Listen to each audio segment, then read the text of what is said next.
Hey there my friends, my name is Kevin Augusta and I want to thank you for checking out this video. I want to also thank you for listening and for watching this chapter of the day from the scriptures. Now I pray that this message is going to be a blessing to you, to your family as well, and that you feel encouraged. But also reach out to me on Facebook. I'm going to put my links in the description below so that we can connect and also help and encourage one another. So I pray that today's message is a blessing to you. And I look forward to connecting with you even more, and may God continue to bless you. Bye for now. 2 Kings 23.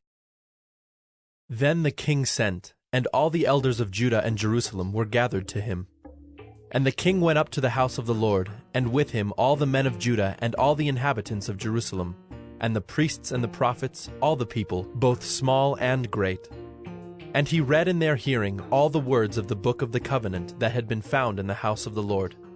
And the king stood by the pillar and made a covenant before the Lord, to walk after the Lord, and to keep his commandments and his testimonies and his statutes, with all his heart and all his soul, to perform the words of this covenant that were written in this book.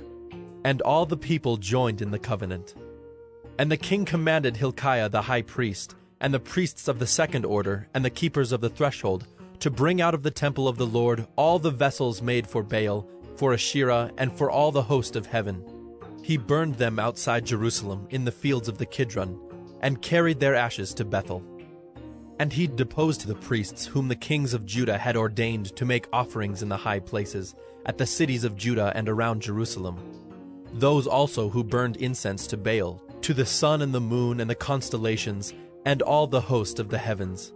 And he brought out the Asherah from the house of the Lord, outside Jerusalem, to the brook Kidron, and burned it at the brook Kidron, and beat it to dust, and cast the dust of it upon the graves of the common people.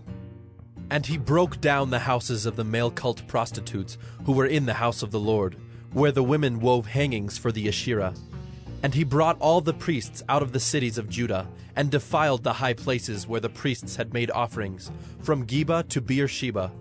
And he broke down the high places of the gates that were at the entrance of the gate of Joshua, the governor of the city, which were on one's left at the gate of the city. However, the priests of the high places did not come up to the altar of the Lord in Jerusalem, but they ate unleavened bread among their brothers. And he defiled Topheth, which is in the valley of the son of Hinnom, that no one might burn his son or his daughter as an offering to Molech. And he removed the horses that the kings of Judah had dedicated to the sun at the entrance to the house of the Lord, by the chamber of Nathan-Melech, the chamberlain, which was in the precincts. And he burned the chariots of the sun with fire.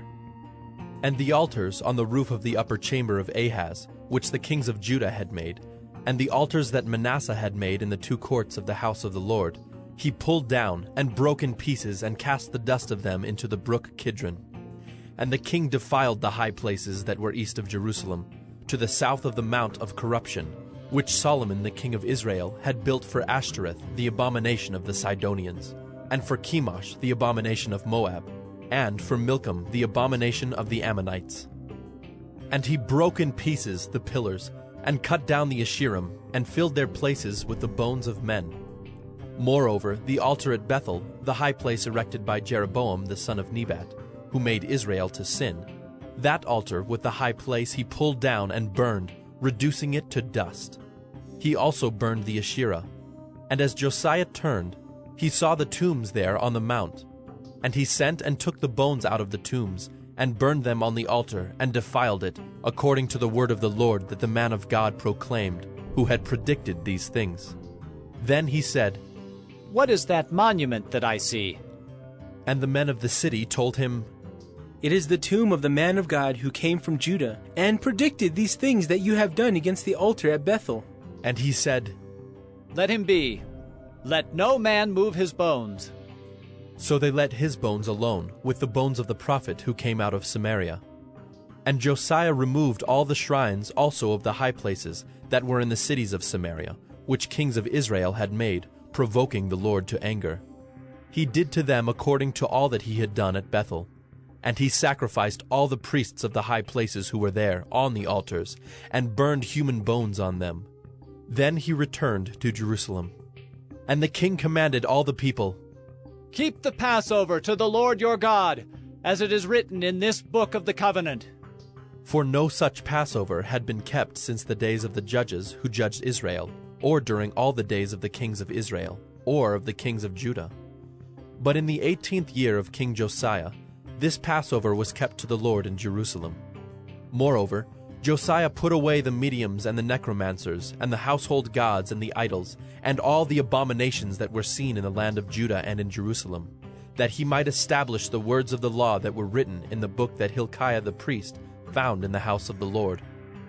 Before him there was no king like him, who turned to the Lord with all his heart, and with all his soul, and with all his might, according to all the law of Moses, nor did any like him arise after him. Still the Lord did not turn from the burning of his great wrath, by which his anger was kindled against Judah, because of all the provocations with which Manasseh had provoked him. And the Lord said, I will remove Judah also out of my sight, as I have removed Israel. And I will cast off this city that I have chosen, Jerusalem, and the house of which I said, My name shall be there. Now the rest of the acts of Josiah, and all that he did, are they not written in the book of the Chronicles of the kings of Judah? In his days, Pharaoh Necho, king of Egypt, went up to the king of Assyria, to the river Euphrates. King Josiah went to meet him, and Pharaoh Necho killed him at Megiddo as soon as he saw him. And his servants carried him dead in a chariot from Megiddo, and brought him to Jerusalem, and buried him in his own tomb. And the people of the land took Jehoahaz the son of Josiah, and anointed him, and made him king in his father's place. Jehoahaz was 23 years old when he began to reign, and he reigned 3 months in Jerusalem. His mother's name was Hamutal, the daughter of Jeremiah of Libnah. And he did what was evil in the sight of the Lord, according to all that his fathers had done. And Pharaoh Necho put him in bonds at Riblah in the land of Hamath, that he might not reign in Jerusalem, and laid on the land a tribute of 100 talents of silver and a talent of gold. And Pharaoh Necho made Eliakim the son of Josiah king in the place of Josiah his father, and changed his name to Jehoiakim. But he took Jehoahaz away, and he came to Egypt, and died there.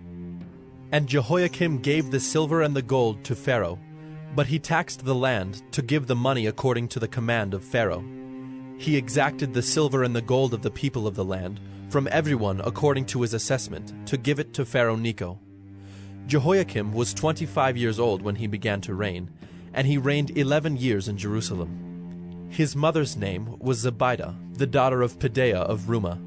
And he did what was evil in the sight of the Lord, according to all that his fathers had done.